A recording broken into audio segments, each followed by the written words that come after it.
Hello students, मैं doctor पूर्णिमा दीक्षित आप लोगों को बीएससी सेकेंड ईयर को कोऑर्डिनेशन कंपाउंड्स में नोमेनक्लेचर पढ़ा रही हूँ। नोमेनक्लेचर में हम आगे बढ़ते ही जा रहे हैं और लास्ट लेक्चर में आपने बहुनाभिकीय संकुलों का नामकरण पढ़ा, जिसमें आपने पढ़ा कि किस तरीके से बहुनाभिकीय संकुल होते हैं।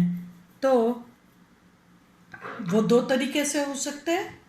एक तो धातु धातु के मध्य सेतु लिगेंड हो, ब्रिजिंग लिगेंड्स हो। दूसरा धातु धातु के मध्य मेटल मेटल बॉन्ड हो, धातु धातु बंध हो। जब हम बात करते हैं धातु धातु के मध्य ब्रिजिंग लिगेंड की, तो उसमें दो प्रकार के संकुल हो सकते हैं। एक तो सममित संकुल, जिसमें ब्रिजिंग लिगेंड्स सेतु लिगेंड्स के दोनों तरफ के भाग बराबर हों। दूसरे अनसिमेट्रिकल असममित, जिनमें जो धातु के दोनों तरफ लिगेंड्स जुड़े हों वो अलग अलग हों, अलग अलग संख्या में हो, तो वो कहलाएंगे अनसिमेट्रिकल असममित। दूसरी बात, धातु धातु के मध्य मेटेलिक बॉन्ड हो, धातु आपस में ही बंध के द्वारा जुड़ी हो, और उसमें भी सममित और असममित दोनों प्रकार के संकुल आप पढ़ेंगे। आपने पढ़ा जब सममित संकुलों का नामकरण करते हैं, मतलब यह हुआ कि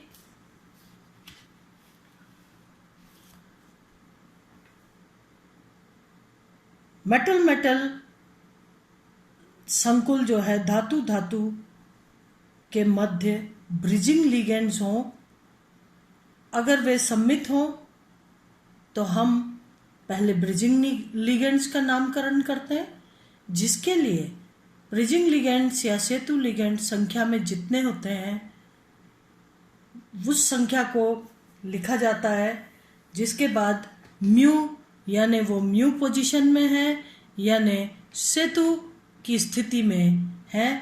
और उसके बाद जब हम ब्रिजिंग लिगेंड या सेतु लिगेंड्स का नामकरण कर देते हैं, उसके बाद बिस यानी दो और आधे संकुल का नाम लिख देते हैं।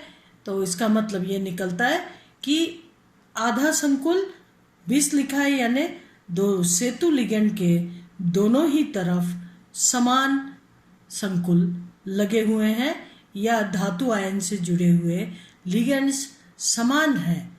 संरचना सेतु के दाईं तरफ और बाईं तरफ एक जैसी है। सममित संकुलों का मतलब ये होता है। तो आपको मैंने पढ़ाया कि किस तरीके से संकुल लिगेंडों को म्यू लगा करके लिखा जाता है। संख्या में दो हों तो डाई म्यू। अगर दो क्लोराइड एटम्स सेतु लिगेंड की जगह पर लगे हुए हैं तो आप लिखेंगे डाई म्यू, यानी दो म्यू पोजीशन पर क्लोरो, यानी दो क्लोरो समूह म्यू पोजीशन पर या ब्रिजिंग लिगेंड की तरह है। उसके बाद बिस लगा करके और एक तरफ का नाम लिख दिया जाता है, यानी ब्रिजिंग लिगेंड के दोनों तरफ ये संरचना या ये संकुल लिगेंड्स और धातु आयन उपस्थित हैं। अब हम दूसरे नंबर का या असममित संकुलों का नामकरण करेंगे। असममित संकुलों का नामकरण से मतलब क्या हुआ कि जो ब्रिजिंग लिगेंड है वो अपनी जगह पर लगा हुआ है, दो धातु आयन लगे हैं और उन पर जो लगे हुए लिगेंड्स हैं वो अलग अलग प्रकार के हैं। जैसा आपको दिख रहा है यहाँ NH3 समूह 5 संख्या में लगे हैं, जबकि इस क्रोमियम के बगल में NH3 या इस क्रोमियम से जुड़े हुए एमीन समूह 4 हैं। यहाँ पर 5 है और ये हो गया मिथाइल एमीन। तो ये अनसिमेट्रिकल असममित हो गए, क्योंकि इस सेतु लिगेंड के दोनों तरफ अलग अलग लिगेंड्स धातु आयन से जुड़े हुए हैं।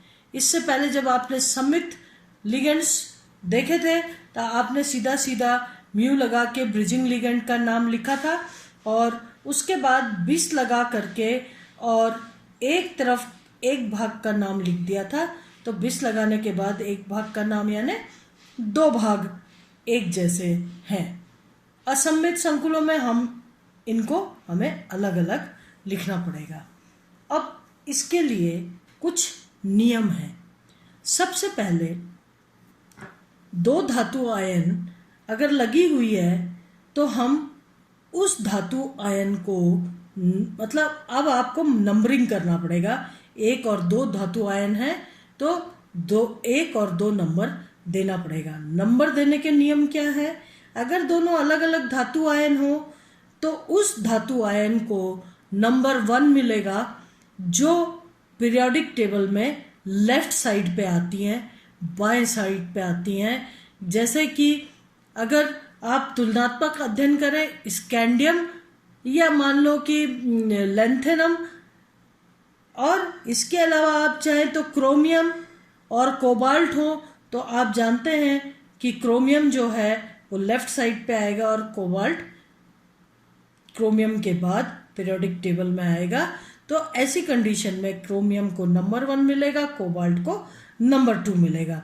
लेकिन यहाँ पर आप दोनों ही क्रोमियम मेटल्स लगी हुई हैं, इसलिए आप ये डिसाइड नहीं कर पाएंगे कि किस धातु आयन को नंबर 1 मिले। अब ऐसी कंडीशन में हम ये देखते हैं कि जिसका ऑक्सीकरण अंक ज़्यादा हो उसको नंबर 1 बताएंगे। यहाँ पर देखा जाए 5 क्लोराइड 1 हाइड्रोक्साइड 6 माइनस आयन्स हैं। अगर 2 क्रोमियम पे बांटे जाए तो +3 इसकी ऑक्सीकरण अवस्था होगी और +3 इस क्रोमियम की ऑक्सीकरण अवस्था होगी। इसका मतलब ये हुआ कि दोनों ही क्रोमियम जो है वो +3 ऑक्सीकरण अवस्था में है। अब आप किसको नंबर 1 और किसको नंबर 2 देंगे, ये समस्या फिर खड़ी हो गई। ऐसी कंडीशन में धातु आयन जिसकी समन्वय संख्या अधिक हो उसको प्रायोरिटी पे नंबर दिया जाता है, यानी जिसकी जो समन्वय संख्या है वो अधिक होगी उसको नंबर 1 दिया जाएगा। यहाँ पर क्रोमियम से जुड़े हुए 5 NH3 समूह हैं, क्रोमियम से जुड़ा हुआ एक OH है जो ब्रिजिंग लिगेंड है, तो यानी क्रोमियम की समन्वय संख्या हो गई 6। और इस क्रोमियम को देखा जाए तो इसमें 4 एमीन समूह लगे हैं और एक मिथाइल अमीन लगा हुआ है और एक OH से ब्रिजिंग लिगेंड OH से ये जुड़ी हुई है। इसलिए जो है अब समन्वय संख्या अगर क्रोमियम की देखा जाए तो दोनों ही तरफ क्रोमियम की समन्वय संख्या 6 है। आप किस क्रोमियम को नंबर 1 देंगे? क्रोमियम दोनों ही धातु समान है, इसलिए पीरियोडिक टेबल में लेफ्ट साइड पर आने वाली धातु आयन को प्रायोरिटी दिया जाता है। चूंकि दोनों ही धातु आयन एक ही है इसलिए हम इनको 1 और 2 नहीं दे सकते। दूसरी बात, जिसकी समन्वय संख्या ज़्यादा हो, दोनों ही क्रोमियम धातु आयन की समन्वय संख्या 6 है। अब दोनों के ऑक्सीकरण संख्या को देखें तो दोनों की ऑक्सीकरण संख्या +3 है। ऐसी कंडीशन में अब आपको ये देखना है कि किस धातु आयन में अल्फाबेटिकल ऑर्डर के शुरू वाले शब्दों से बने हुए लिगेंड्स अधिक मात्रा में हो। जैसे इसमें अगर लिगेंड को देखा जाए तो एमीन है और मिथाइल अमीन है, 2 प्रकार के लिगेंड हैं। लेकिन यहाँ पर इस क्रोमियम आयन से 5 एमीन लिगेंड जुड़े हुए हैं, जबकि दूसरे क्रोमियम धातु आयन से 4 एमीन जुड़े हुए हैं। ऐसी कंडीशन में चूंकि एमीन ए से आता है और अधिक ए वाले लिगेंड इस क्रोमियम पर जुड़े हुए हैं, इसलिए हम इस क्रोमियम धातु आयन को नंबरिंग 1 देंगे। ये हो गया नंबर 1 और ये हो गया 2। 4 नियम है जिससे ये डिसाइड होगा कि किस धातु आयन को प्रायोरिटी पे रखा जाएगा, किसको नंबर 1 मिलेगा। सबसे पहली बात कि दोनों धातु आयनों में से जो लेफ्ट हैंड साइड आती हो उसको प्रायोरिटी मिलेगी। यहाँ पर दोनों ही धातु आयन एक ही जगह पे आती है क्रोमियम, इसलिए इस नियम के अनुसार इनको नंबरिंग नहीं की जा सकती है। दूसरी बात, किस धातु आयन की ऑक्सीकरण अंक ज़्यादा है उसे प्रायोरिटी मिलेगी। यहाँ पर दोनों ही क्रोमियम के ऑक्सीकरण अंक +3 है। तीसरी बात, जिसकी समन्वय संख्या ज़्यादा है उसको प्रायोरिटी मिलेगी। यहाँ पर समन्वय संख्या देखा जाए तो दोनों की ही समन्वय संख्या 6 है। अब ऐसी कंडीशन में ये देखा जाता है कि अल्फाबेटिकल ऑर्डर के शुरू के क्रम में आने वाले लिगेंड, यानी ए को प्रायोरिटी मिलेगी बी से, बी को प्रायोरिटी मिलेगी सी से। इस तरीके अल्फाबेटिकल ऑर्डर में जो क्रम है उस क्रम में ज़्यादा संख्या के लिगेंड्स किस धातु आयन पर जुड़े हुए हैं उसे प्रायोरिटी मिलेगी। यहाँ पर 5 एमीन लिगेंड इस क्रोमियम से जुड़े, यहाँ पर 4 क्रोमियम लिगेंड इस 4 लिगेंड एमीन लिगेंड इस वाली क्रोमियम पे जुड़े हैं, इसलिए एमीन ए से शुरू होता है, प्रायोरिटी मिलेगी ए वाले लिगेंड अधिक संख्या में इस क्रोमियम पे जुड़ा है, इसलिए इस क्रोमियम को प्रायोरिटी मिलेगी नंबर 1 और इस क्रोमियम को नंबर 2।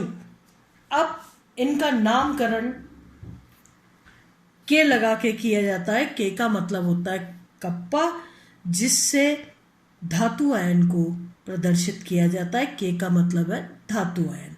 इस धातु आयन को आपने 1 नंबर और इस धातु आयन को आपने 2 नंबर दिया।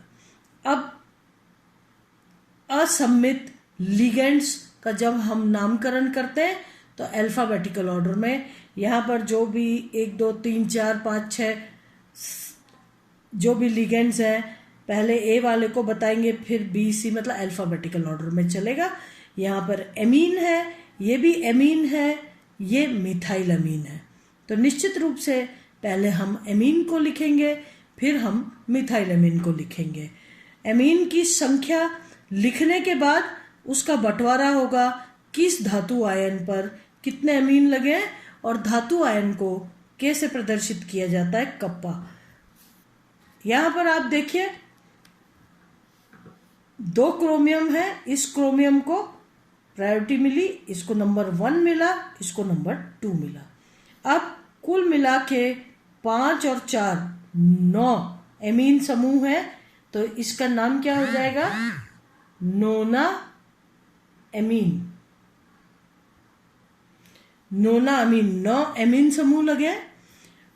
अब इस 9 एमीन समूह में से पहले धातु आयन पर कितने लगे, इस पर 5 लगे जो कि नाइट्रोजन के द्वारा जुड़े हुए हैं, तो हम लिखेंगे 1 के। मैंने आपको कहा के कप्पा, इससे धातु आयन को प्रेजेंट करते हैं।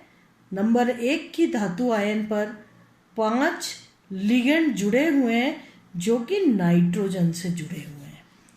9 एमीन समूह है जिसमें से धातु आयन नंबर 1 पर 5 नाइट्रोजन से जुड़े हुए एमीन समूह है, और धातु नंबर 2 यानी 2K पर जुड़े हुए 4 2K4 और नाइट्रोजन से ही जुड़ा हुआ है, तो इसको हटा दिया जाए ताकि आपको कोई कंफ्यूजन नहीं हो। ये धातु नंबर 1 है, ये धातु नंबर 2 है। नोना एमीन 9 एमीन समूह है नोनाएमीन में से पहले नंबर के क्रोमियम पर 5 लिगेंड्स जुड़े हुए हैं, एमीन लिगेंड्स, जो कि नाइट्रोजन के द्वारा जुड़े हुए हैं। दूसरे नंबर के धातु आयन पर 4 लिगेंड जुड़े हैं, एमीन लिगेंड, जो कि नाइट्रोजन से जुड़े हुए हैं। अब ये मिथाइलमीन है, ये हाइड्रोक्सो हो गया। तो इन दोनों के बाद अगला नंबर आ जाएगा हाइड्रोक्सो का। तो अब हाइड्रोक्सो म्यू पोजीशन पर है, तो इसको लिखा जाएगा म्यू हाइड्रोक्सो। ये हो गया। अब इसके बाद नंबर आता है मिथाइलमीन का, म्यू हाइड्रोक्सो। चूंकि ब्रिजिंग पोजीशन में दोनों ही धातु आयन से जुड़ा हुआ है, यहाँ कुछ नहीं लिखना। इसके बाद हमने लिखा मिथाइलमीन।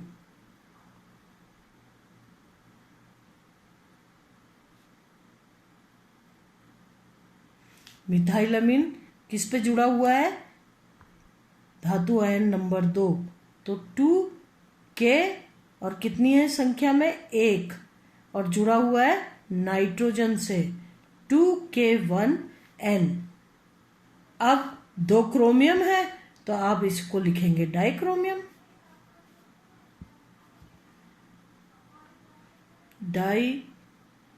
हम इसको यहां पर कंटिन्यू करते हैं। हो गया डाई क्रोमियम। अब इसका ऑक्सीकरण अंक लिखिए 3, जगह छोड़ के क्लोराइड आएगा।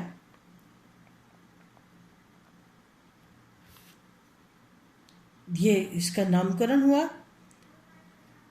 पहले हम धातु आयन को नंबर देंगे, संख्या देंगे। जो धातु आयन लेफ्ट हैंड साइड पे आती है उसको नंबर 1 या प्रायोरिटी मिलेगी। दूसरी बात है, जिसकी ऑक्सीकरण अवस्था अधिक होती है उसको प्रायोरिटी पर रखा जाएगा, उसको नंबर 1 मिलेगा। तीसरी बात है, जिसकी समन्वय संख्या अधिक होगी उसको नंबर 1 मिलेगा। और चौथी बात है, अगर ये तीनों भी समान हो तो जिस पर अल्फाबेटिकल ऑर्डर में शुरू में आने वाले अल्फाबेट से अधिक संख्या के लिगेंड्स जुड़े हुए हों तो उसे प्रायोरिटी मिलेगी और नंबर 1 मिलेगा। इस तरीके से हमने इस क्रोमियम पर नंबर 1 नंबरिंग की 1 और इस क्रोमियम को दिया 2, क्योंकि इस पर ए अल्फाबेट से आने वाले लिगेंडों की संख्या ज़्यादा है, इसलिए हमने इसको 1 दिया। अब इसके बाद के जो मेटल है, धातु आयन है, उसको के से रिप्रेजेंट किया जाता है, इसलिए आपने, और जो पूरा नाम है वो अल्फाबेटिकल ऑर्डर में ही लिखा जाएगा। आपने कहा नोनाएमीन, 9 एमीन समूह लगे हुए, उसमें से 5 तो धातु आयन क्रम संख्या 1 पर है, तो 1K 5 और नाइट्रोजन से जुड़े हुए हैं, एमीन के नाइट्रोजन से, इसलिए 1K5N, कॉमा दूसरे धातु आयन पे कितने? 2K4। इस पर 4 एमीन समूह लगे, यहाँ नोना एमीन का डिवीजन कर रहे हैं आप, तो 2K4N और नाइट्रोजन एटम से जुड़ा हुआ है लिगेंड। इसके बाद नेक्स्ट आ गया हाइड्रोक्सी, जो कि ब्रिजिंग लिगेंड के रूप में है। आपने लिखा म्यू हाइड्रोक्सो, म्यू पोजीशन पे ब्रिजिंग है, इसलिए इसका नाम म्यू हाइड्रोक्सो। फिर उसके बाद इस लिगेंड का नाम आया मिथाइलमीन। आपने लिखा मिथाइलमीन। कहाँ पर लगा हुआ है? दूसरे क्रोमियम पर लगा है। आपने लिखा 2K संख्या में 1 है और नाइट्रोजन एटम के द्वारा क्रोमियम से जुड़ा हुआ है, इसलिए 2K1N। इसके बाद आपने क्रोमियम संख्या में 2 है, इसलिए आपने संख्या लिखी डाइक्रोमियम। 2 है संख्या में, आपने लिखा डाइक्रोमियम। इनकी ऑक्सीकरण अंक 3 है, तो आपने लिखा 3, जगह छोड़ के सिंपल आयन क्लोराइड लगाए, आपने लिखा क्लोराइड। इस तरीके से अगर इस उदाहरण को आप देखें तो इसमें लिगेंड है EN, मतलब इथिलीन डायमीन, 2 लगे। इथिलीन डायमीन बाइडेंटेट लिगेंड है, संख्या में 2 लगा है, यानी कोबाल्ट की 4 समन्वय संख्या तो इथिलीन डायमीन से संतुष्ट हो रही है। बाकी की 2 ब्रिजिंग लिगेंड लगे हैं, ये हो गया एमाइड, ये हो गया हाइड्रोक्सो। इसके बाद दूसरी धातु आयन भी कोबाल्ट है, जिसपे थायोसाइनेट लिगेंड संख्या में 4 लगे हुए हैं।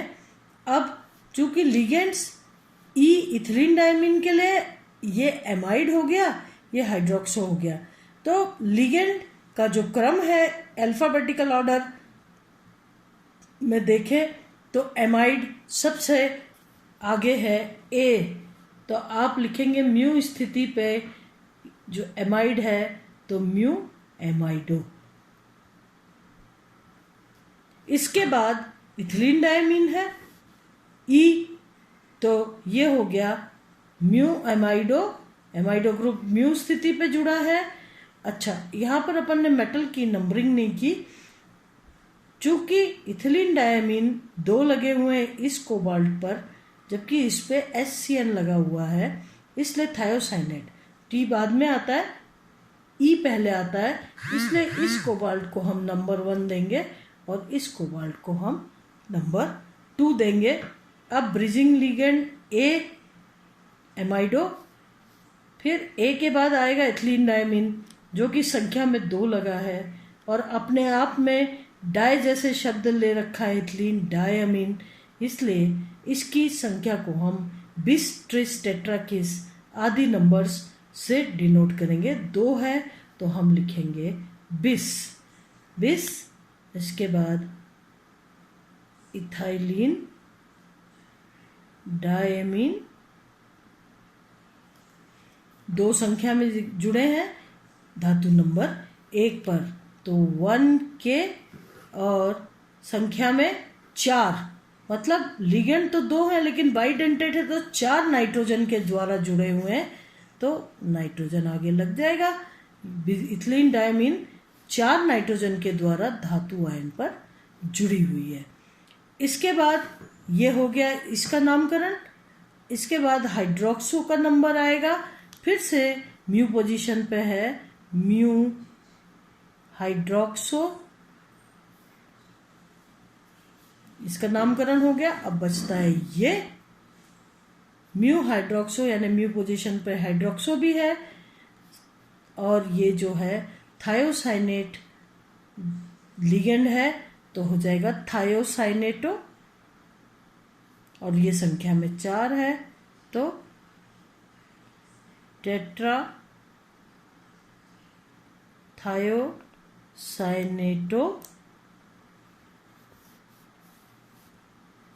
किस तरीके से जुड़ी हुई है ये, इसको हम यहां पर लिखते हैं टेट्रा थायोसाइनेटो। ये लगे है दूसरे नंबर की धातु आयन 2K और संख्या में 4 सल्फर से जुड़ा हुआ है, तो 2K4S ये हो जाएगा धातु आयन पर नंबर 2 पर। थायोसाइनेट सल्फर के द्वारा जुड़ा हुआ है, संख्या में 4 है, तो दूसरी मेटल 2K 4 संख्या में सल्फर से जुड़े हुए हैं। लिगेंड कौन सा है, थायोसाइनेटो। ये अब मेटल का नंबर बताइए, 2 कोबाल्ट है तो हो गया डाई कोबाल्ट। ऑक्सीकरण अंक 4 ये ऋणावेश है, 2 ये हो गए, 4 और 2 6, 2 कोबाल्ट पे बांटे तो 3 हो गए, ऑक्सीकरण हो गया 3, ऑक्सीकरण अंक 3 हो गया। 4 माइनस ये, एक एमाइडो पे लगा एक चार्ज, एक हाइड्रोक्सो पे, ये इसका नामकरण हो गया।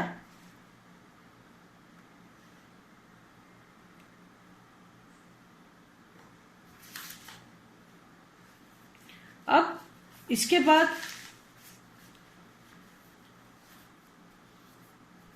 नेक्स्ट देखा जाए तो ये लिगेंड है,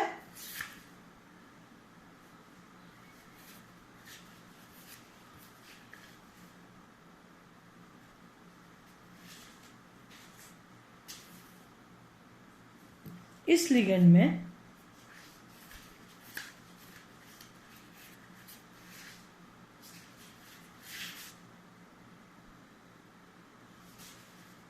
आप देखिए 4 एमीन समूह लगे हुए हैं, ब्रिजिंग लिगेंड NH2 और O2 है।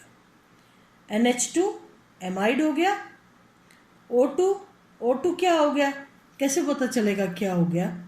आप देखिए इसमें 2 Cl2 बाहर लगे हुए हैं, 2 Cl2 अंदर लगे हुए हैं, 4 माइनस चार्ज, ये 5 माइनस चार्ज हो गया। अब इस पे एक ही माइनस हो तभी जो हम इसका नामकरण कर सकते हैं, और दोनों ही कोबाल्ट की ऑक्सीकरण अंक +3 हो जाएगी। तो हम एमाइड है, ये O2 माइनस क्या होता है? Hyper oxide. इसका नाम क्या हो जाएगा? Hyper oxo. अब इसका नामकरण करिए आप, धातु आयन को नंबरिंग करेंगे। यहाँ 4 एमीन लगे हैं, यहाँ 2 एमीन लगे हैं, 2 क्लोरो लगे हैं। तो 4 एमीन वाली धातु आयन को हम नंबर 1 देंगे, इसको नंबर 2 देंगे। म्यू पोजीशन पे एमाइड है, म्यू पोजीशन पर हाइपर ऑक्सो है। नंबरिंग करना शुरू कर दिया जाए। 4 और 2 6 एमीन हैं, तो अपन कहेंगे हेक्सा एमीन।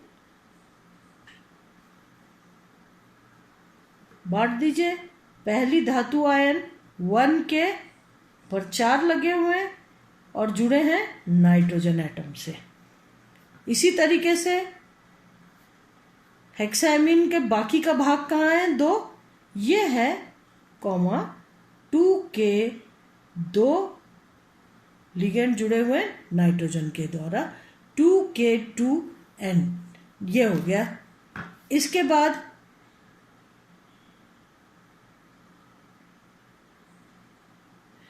देखिए इसके पहले एमाइडो समूह जो है उसका नंबर आएगा, क्या आ जाएगा उसका नंबर में?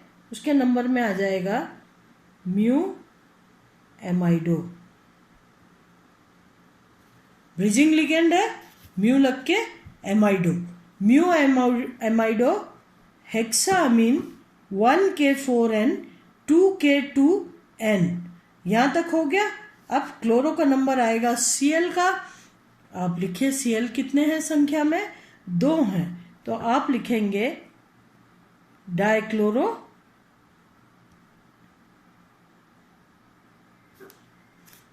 दो क्लोरो यहां पर जुड़े हुए हैं, डाइक्लोरो, और ये जुड़े हैं धातु संख्या 2 पर 2K2Cl, Cl के द्वारा जुड़े हुए, तो 2K2Cl हो जाएगा।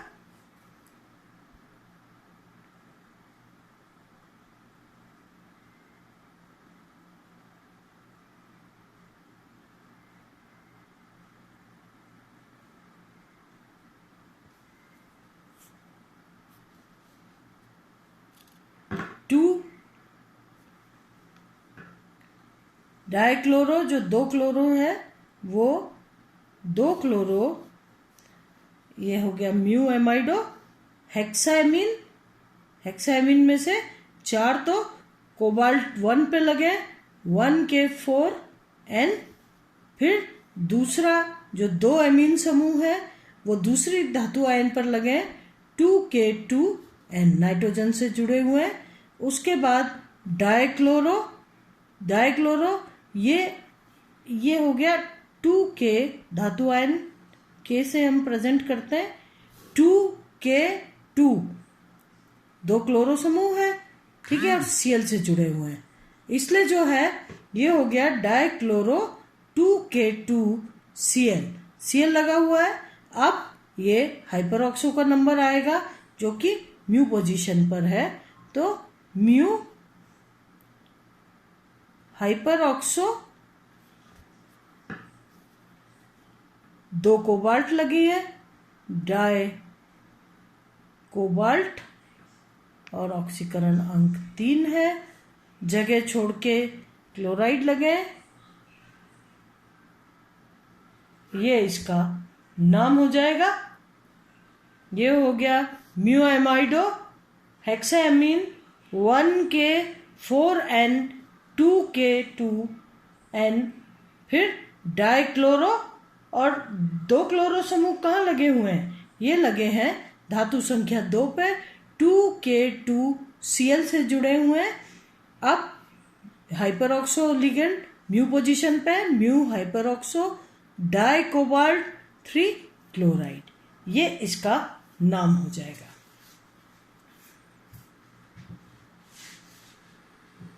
अब अगर ये तो हमने बात किया कि जब धातु धातु के मध्य सेतु लिगेंड लगे हुए होते हैं तो सम्मित का नामकरण किस तरीके से किया जाता है और असम्मित संकुलों का नामकरण किस तरीके से किया जाता है। अब यदि हम देखें तो अगर धातु धातु बंध है तो वो भी 2 तरीके के संकुल हो सकते हैं, एक तो सम्मित, दूसरा असम्मित।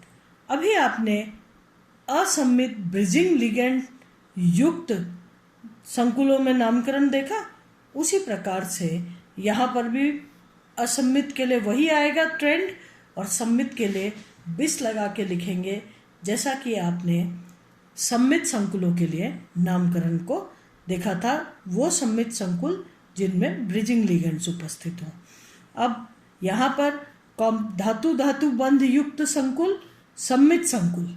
सम्मित संकुल में आप सीधा देखिए, सम्मित संकुल बिस लगा के अगर आधे पार्ट का नाम दे दिया तो पूरी बात हो जाएगी।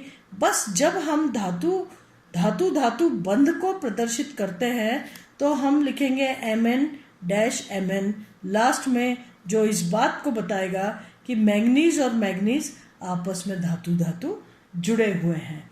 अब बिस लगा के शुरू हो जाइए आप, ये बराबर आधा पार्ट है, हमने लिखा बिस, यानी हो गए 2। अब बिस के बाद ये 5 कार्बोनिल लगे मैंगनीज पे, तो हो गया पेंटा कार्बोनिल मैंगनीज, पेंटा कार्बोनिल मैंगनीज। ये सब आपस में जुड़े हुए हैं। आपने लिखा बिस यानी 2, लिखा पेंटा कार्बोनिल मैंगनीज। चूँकि कार्बोनाइल्स भी न्यूट्रल लिगेंड्स हैं और इसलिए मैंगनीज पर भी कोई चार्ज नहीं है, ये हो गया 0।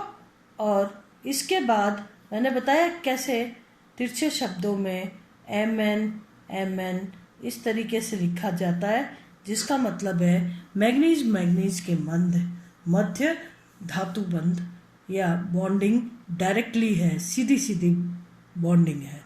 इसी तरीके से अगर इसको देखा जाए तो इसका नामकरण क्या हो जाएगा, ये देखिए ये भी सम्मित है।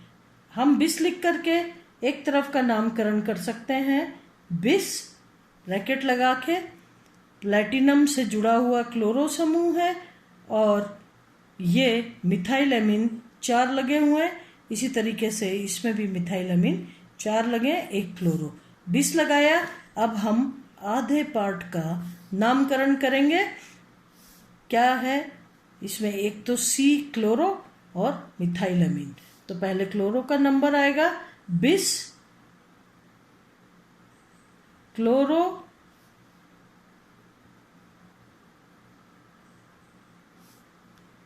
बिस क्लोरो, ये 4 है संख्या में, हो गया टेट्रा मिथाइल एमीन, बिस क्लोरो, क्लोरो संख्या में 1 है, 4 टेट्रा मिथाइल एमीन है, तो टेट्रा मिथाइल एमीन 4 लगे।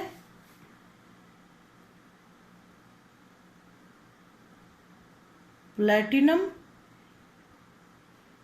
ऑक्सीकरण निकालिए प्लैटिनम का, 1 क्लोराइड यहाँ है, 2 बाहर है और 1 यहाँ है, 4, यानी 2 plus platinum 2 plus oxidation state में है, तो प्लैटिनम 2, और जगह छोड़ के चूंकि बाहर क्लोराइड लगा है उसको लिखना होगा, उससे पहले प्लैटिनम आप बॉन्डिंग शो करेंगे। ये हो गया पीटी और बाहर जगह छोड़ के क्लोराइड, ये इसका नामकरण हो गया। अब फिर बात आती है अनसिमेट्रिकल की। तो अनसिमेट्रिकल में आप जानते हैं कि अपन धातु आयन को नंबरिंग करते हैं।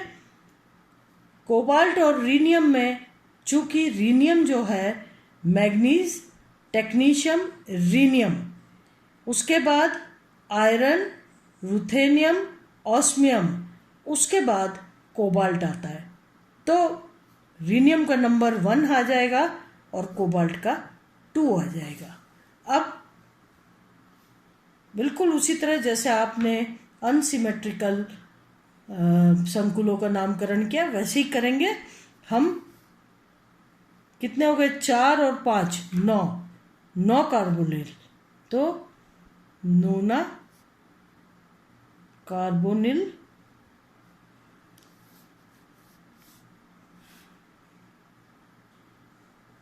वन के 5 और कार्बोनिल सी से जुड़ा होगा, 2 के 4C,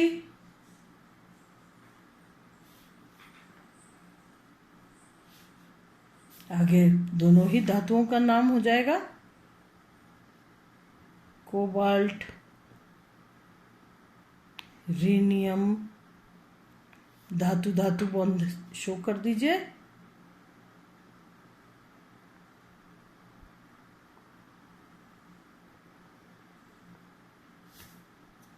हो गया इसका पूरा नामकरण।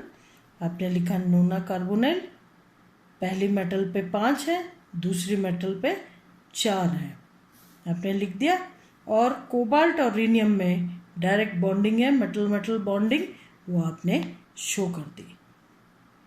चूँकि कार्बोनाइल न्यूट्रल होते हैं इसलिए कोबाल्ट और रीनियम दोनों ही 0 ऑक्सीकरण स्टेट में हैं। इस तरीके से यहाँ पर नॉमेनक्लेचर पूरा होता है। और अब नेक्स्ट लेक्चर में हम आइसोमेरिज्म पढ़ेंगे। धन्यवाद।